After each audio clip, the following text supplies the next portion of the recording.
من سورة البقرة.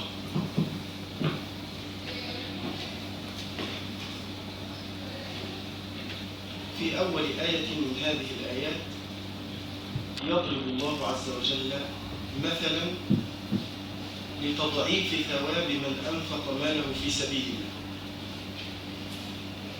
ولأن الأمثال تكثر في الآيات التي قرأناها هذه المرة، يحسن بنا أن نستطرد مع الأمثال في القرآن الكريم. المثل في القرآن الكريم معناه إبراز المعنى في صورة محسوسة. هذه الصورة تكسب المعنى روعة وجمالا. والأمثال قد يضربها الله عز وجل للترغيب كهذه الآية الأولى: مثل الذين ينفقون أموالهم في سبيل الله كمثل حبة إلى آخر الآية. وقد يضرب الله عز وجل المثل للتنفير: أيحب أحدكم أن يأكل لحم أخيه ميتا فكرهتموه، إلى غير هذا من صور الأمثال في القرآن الكريم. والأمثال إما أن يصرح بها إذا وجدت لفظ المثل فهذا مثل مصرح به، مثل الذين ينفقون أموالهم في سبيل الله، أو مثلهم كمثل الذي استوقد نارا فلما أضاءت ما حوله. تجد كلمة مثل. إذا وجدت كلمة مثل اعلم أن هذا المثل من القسم الأول، الأمثال المصرح به. وهناك أمثال كامنة، هذه الأمثال الكامنة تفهم من الكلام، كما يقولون مثلا في هذا المثل: خير الأمور الوسط. ورد في القرآن في 4 آيات. قال إنه يقول إنها بقرة لا فارض ولا بكر عوان بين ذلك. وكقول الله عز وجل: ولا تجعل يدك مغلولة إلى عنقك ولا تبسطها كل البسط ولا تجهر بصلاتك ولا تخافت بها والذين إذا أنفقوا لم يسرفوا ولم يقتروا وكان بين ذلك قواما. هذه أمثال تفهم ضمنا، تسمى بالأمثال الكامنة. كما تدين تدان، من يعمل سوءا يجز به، لا يلدغ المؤمن من جحر مرتين. قال هل آمنكم عليه إلا كما أمنتكم على أخيه من قبل. هذه أمثال كامنة. القسم الثالث من الأمثال في القرآن الكريم الأمثال المرسلة، جملة من آية سيقت مساق المثل. عندما يظهر الحق وأنت في موقف من المواقف يتمثل الناس بالقرآن الكريم فيقولون الآن حصحص الحق. وعندما تكون في حوار مع رجل وهذا الرجل منازع مجادل تقول لكم دينكم ولي دين. وعندما تقع مصيبة نسأل الله العافية تتمثل بقول الله عز وجل: ليس لها من دون الله كاشفة. هذه تسمى بالأمثال المرسلة. والعلماء اختلفوا في هذه الأمثال، هل يصح أن نتمثل بها في القرآن، أن نتمثل بالقرآن الكريم في مثل هذه الأمثال؟ فمنهم من قال إن القرآن ينبغي أن ينزه عن هذا، ومنهم من قال إذا تمثل الرجل بالقرآن الكريم في مقام الجد فلا بأس بهذا. كان يقول مثلا إذا وقعت مصيبة وانقطعت بها الأسباب يقول ليس لها من دون الله كاشفة فلا حرج فيها. الشاهد أن الأمثال في القرآن إما أن يصرح بها وإما أن تكون كامنة وإما أن تكون أمثالا مرسلة. والمثل قد يساق للترغيب وقد يساق للتنفير إلى غير ذلك من فوائد الأمثال. هذا المثل معنى المثل الأول: مثل الذين ينفقون أموالهم في سبيل الله. هذا المثل للترغيب، الله عز وجل يضربه مثالا لتضعيف ثواب من أنفق ماله في سبيل الله.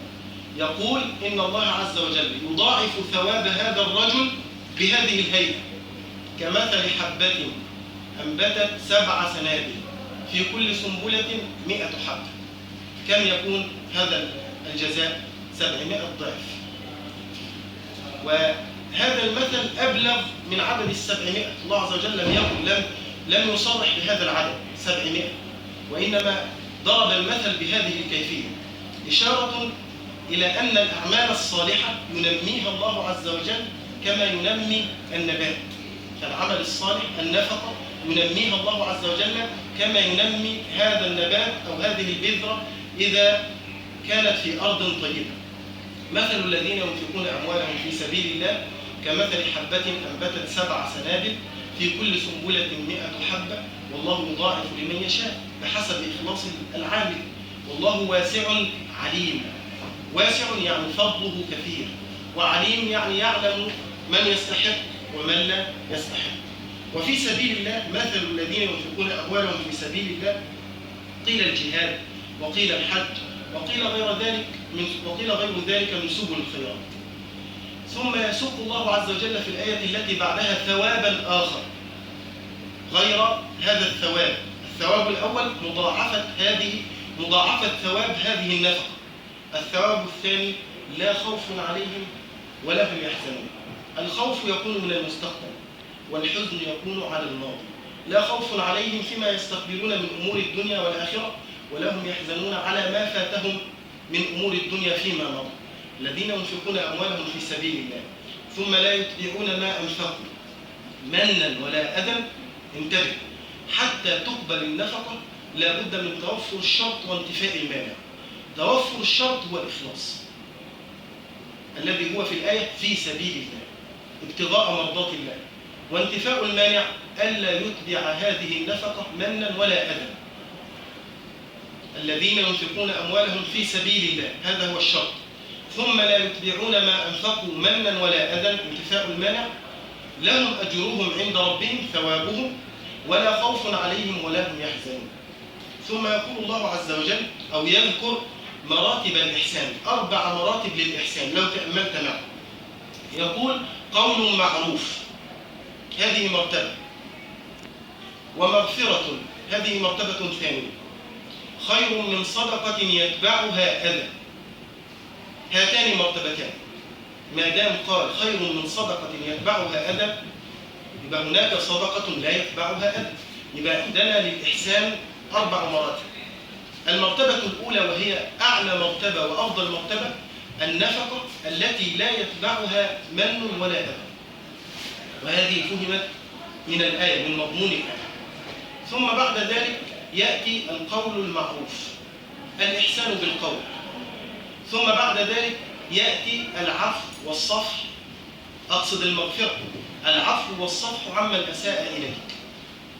هذه 3 مراتب. المرتبة الرابعة وهي أن تنفق النفقة ثم تتبع هذه النفقة منا وأذى. والله عز وجل يقول قول معروف ومغفرة خير من صدقة يتبعها أذى. قول معروف أن تحسن بالقول هذا خير، وأن تتصدق هذا خير، وأن تتصدق وتتبع صدقتك منا وأذى هذا خير فيه شوائب شر أو فيه شائبة شر. أيهما أفضل، الصدقة أم القول؟ قول المعروف لا شك أن الصدقة أفضل، ولكن الصدقة إذا خالطها من وأذى فيكون قول المعروف وإن كان مفضولا خير من الصدقة وإن كانت فاضلة لأنها خالطها من وأذى. قول معروف ومغفرة خير من صدقة يتبعها أذى. والله غني حليم، والله غني عن عباده وعن صدقاتهم، وحليم، الحليم هو الذي لا يعاجل بالعقوبة وإنما يمهل سبحانه وتعالى.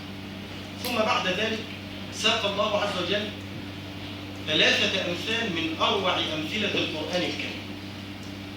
مثل برجل مرائم وهو المثل الأول، والمثل الثاني في الآية التي بعدها للرجل الذي ينفق ماله في سبيل الله ولا يتبع ما أنفق منا ولا أذى. والمثل الثالث العكس، رجل أنفق ماله في سبيل الله وأتبع نفقته منا وأذى. 3 أمثال، وكما قلت لكم من فائدة الأمثال إبراز المعنى في صورة محسوسة تكون أقرب إلى الذهن. يا أيها الذين آمنوا، نداء من الله عز وجل للمؤمنين، لا تبطلوا صدقاتكم بالمن والأذى كالذي ينفق ماله رئاء الناس ولا يؤمن بالله واليوم الآخر هذا الذي ينفق ماله رئاء الناس، هذا المرائي لا تقبل نفقته. لماذا؟ لأن الشرط غير موجود، شرط القبول غير موجود، هو رجل مرائي ليس مخلصا. والله عز وجل يضرب له مثلا فيقول: فمثله مثل هذا المرائي كمثل صفوان. الصفوان هو الحجر الأملس عليه تراب، حجر عليه تراب، فأصابه وابل مطر غزير فتركه صلدا فتركه أملس. هذا المثل يضربه الله عز وجل للمرائي، لقلب المرائي، حتى تكون هناك ذكر لقلب المرائي. هذا الرجل قلبه كالحجر قاس، لأنه لا يؤمن بالله عز وجل، لا ينفق هذه النفقة ابتغاء مرضات الله، ليس فيه إخلاص، وعمله نفقته هو ينفق، فهذا هو ظاهر العمل. ظاهر العمل عمل طيب، ولكن لم تتوفر النية الصالحة. فهذه النية الخبيثة نية المرائي كالحجر، قلبه كالحجر، وعمله الصالح كالتراب. التراب يغطي الحجر، بحيث إذا نظر الناظر إلى هذا الحجر وعليه التراب ظن أن هذه الأرض صالحة للزرع، فإذا نزل المطر تبينت الحقيقة، فأصابه وابل، أصاب التراب الذي على الحجر وابل مطر غزير فتركه صمدا، يعني فتركه أملس. لا يقدرون، ولذلك قال الله عز وجل: لا يقدرون على شيء مما كسبوا والله لا يهدي القوم الكافرين. هذا مثل ساقه الله عز وجل لمن؟ للمرائي، وهذا عمله غير مقبول لعدم توفر الشرط. ثم يقول الله عز وجل: ومثل الذين ينفقون أموالهم ابتغاء مرضات الله، توفر الشرط، وتثبيتا من أنفسهم. يعني هذا كقول النبي صلى الله عليه وسلم: من صام رمضان إيمانا واحتسابا. إيمانا بأن صوم رمضان قد شرع، واحتسابا يعني يحتسب الأجر على الله، فتثبيتا من أنفسهم يعني يحتسب أجر هذه الصدقة عند الله سبحانه وتعالى. ومثل الذين ينفقون أموالهم ابتغاء مرضات الله وتثبيتا من أنفسهم كمثل جنة بربوة. جنة حديقة، بستان، بربوة يعني بمكان مرتفع. كمثل جنة بربوة أصابها وابل، أصابها مطر، فآتت أكلها ضعفين، فإن لم يصبها وابل فطل، المطر الخفيف الندى، وهو يكفيها. فإن لم يصبها وابل فطل، والله بما تعملون بصير. هذه الجنة بربوة أصابها وابل، فإن لم يصبها وابل فطل، يعني هذه الجنة لا تبور أبدا. وهذا شأن العمل الصالح إذا صدر من رجل توفر فيه الشرط وانتفى فيه المانع، لا يبور، وإنما ينميه الله عز وجل كما كشأن هذه الجنة. ثم المثل الأخير لهذا الرجل الذي أنفق ماله في سبيل الله ثم أتبعه منا وأذى، فلم ينتفي المانع، توفر الشرط ولم ينتفي المانع. وانتفاء المانع هنا عدم إلحاق أو عدم إتباع الصدقة منا وأذى، هو أتبع صدقته منا وأذى، ولذلك عمله غير مقبول أيضا. يقول الله عز وجل: يود أحدكم أن تكون له جنة من نخيل وأعناب. انتبه، هذه الصدقة، هذا العمل الصالح. أيود أحدكم أن تكون له جنة من نخيل وأعناب تجري من تحتها الأنهار له فيها من كل الثمرات وهو أحوج ما يكون إليه، وأصابه الكبر، رجل كبير في السن لا يقدر على العمل، وليس هذا فحسب، وإنما قال: وأصابه الكبر وله ذرية ضعفاء، هو العائل له، فأصابها إعصار فيه نار فاحترقت. والإعصار هي الريح الشديدة، فاحترقت هذه الجنة أحوج ما يكون إليه. وهذا شأن هذا الرجل الذي عمل العمل الصالح ثم أتبعه منا وأذى، فيخونه هذا العمل أحوج ما يكون إليه. وفي هذه الآية يقول عمر بن الخطاب كما جاء في الصحيح: سأل عمر بن الخطاب رضي الله عنه صحابة النبي صلى الله عليه وسلم فقال: أترون فيما نزلت هذه الآية؟ فقالوا: لا نعلم، الله أعلم. قالوا: الله أعلم. فغضب عمر رضي الله عنه وقال: قولوا نعلم أو لا نعلم. فقال ابن عباس: في نفسي منها شيء يا أمير المؤمنين. فقال: قل يا ابن عمي أو قل يا ابن أخي ولا تحقر نفسك، يشجعه لأنه كان صغيرا. ابن عباس بالنسبة لصحابة النبي صلى الله عليه وسلم كان صغيرا في السن، وكان من أصحاب مجلس شورى عمر بن الخطاب رضي الله عنه، ابن عم النبي صلى الله عليه وسلم. قل يا ابن أخي ولا تحقر نفسك. فقال: نزلت في عملي. فقال: أي عمل؟ قال: في عمل. فقال عمر بن الخطاب رضي الله عنه: نزلت في الرجل يعمل العمل الصالح ثم يبعث الله له الشيطان فيوقعه في المعاصي حتى يغرق أعماله. يعني هذا الرجل بدل الحسنات بالسيئات، عكس سيره، بعد أن كان يحسن ويعمل العمل الصالح أساء في آخر عمره فلم ينفعه عمله. ثم بعد ذلك يتوجه الله عز وجل بالنداء مرة أخرى للمؤمنين حثا لهم على النفقة ومشجعا لهم، ولكن ينبههم إلى معنى معين: يا أيها الذين آمنوا أنفقوا من طيبات ما كسبتم ومما أخرجنا لكم من الأرض. أنفقوا من طيبات ما كسبتم يعني من المال الطيب، من المال الجيد، من أجود المال ومن أطيب المال ومن أنفس المال. لماذا؟ لأن الله عز وجل طيب ولا يقبل إلا طيبا، وبما أن الله عز وجل طيب ولا يقبل إلا طيبا، عليك أيها المؤمن أن تنفق من أطيب ما عندك أو من أطيب ما عندك. أنفقوا من طيبات ما كسبتم ومما أخرجنا لكم من الأرض من الثمار والزروع والحبوب إلى غير ذلك. ثم يقول الله عز وجل: ولا تيمموا الخبيث منه تنفقون. مال المسلم ليس خبيثا حتى يقول الله عز وجل: ولا تيمموا الخبيث منه تنفقون. إذن ما المعنى؟ مال المسلم ليس خبيثا. هنا يفيدنا سبب النزول. هذه الآية نزلت في الأنصار، كانوا في موسم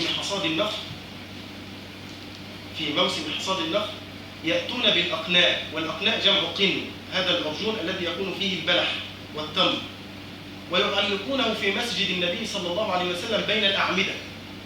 والمسجد محل أو مكان لأهل الصفة فقراء المهاجرين، فكان أحدهم إذا جاع ذهب إلى هذا العرجون وإلى هذا القن وضربه بعصاه فتساقط البلح فأكل. فكان أناس ممن لا يرغبون في الخير يأتون بأردأ أنواع التمر وأردأ أنواع البلح، فنزلت فيهم هذه الآية: ولا تيمموا الخبيث منه تنفقون ولستم بآخذيه إلا أن تغمضوا فيه. يعني أنتم بهذا المال الذي تتصدقون به إن أعطيتم هذا المال لا تأخذونه. أنتم أنفسكم إذا أعطيتم هذا المال لا تأخذونه، فلماذا لا تحبون لغيركم ما تحبونه لأنفسكم؟ أو لماذا لا ترضون لغيركم ما لا ترضونه لأنفسكم؟ ولا تيمموا الخبيث منه تنفقون ولستم بآخذيه إلا أن تغمضوا فيه.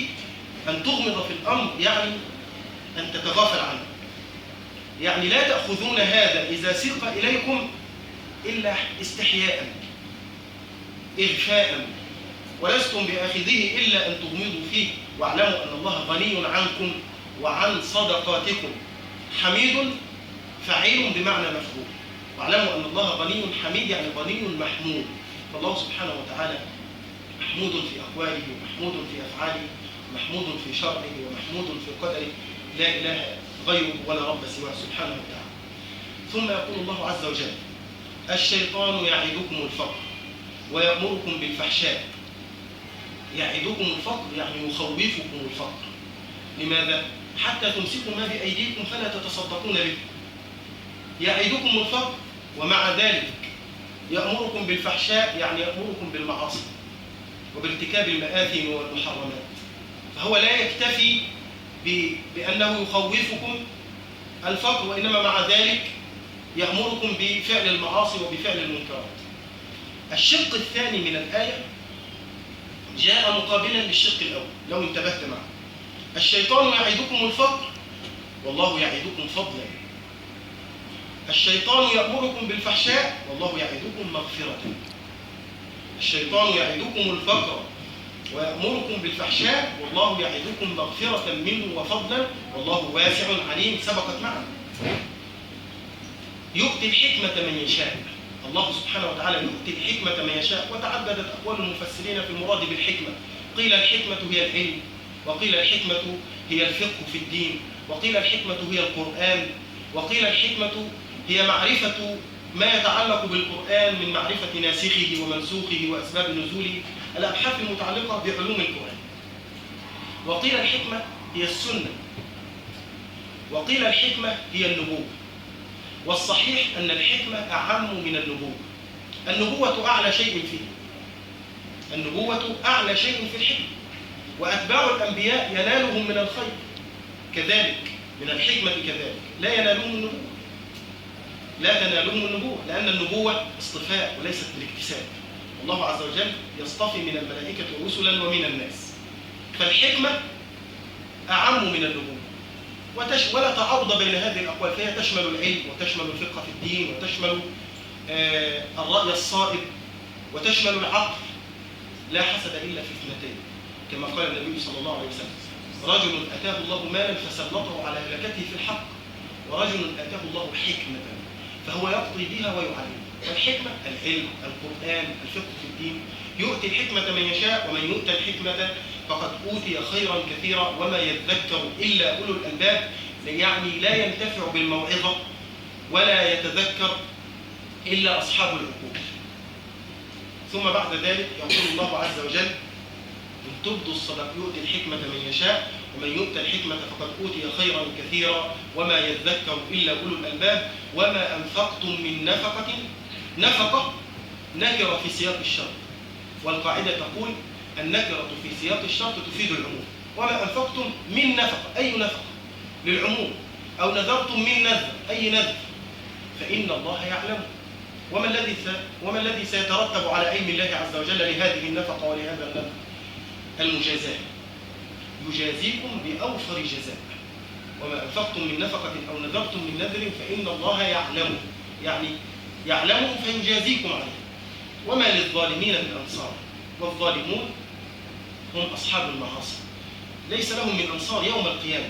لا تنفعهم شفاعة الشافعين، ولا ينفعهم نسب، ولا تنفعهم قرابة، ولا صداقة. وما للظالمين من أنصار. إن تبدوا الصدقات فنعم هي، إن تجهروا بها وتعطوها للفقراء علانية أو تتصدقون بها في سبل الخيرات علانية فنعم هي، وإن تخفوها وتؤتوها الفقراء فهو خير لكم.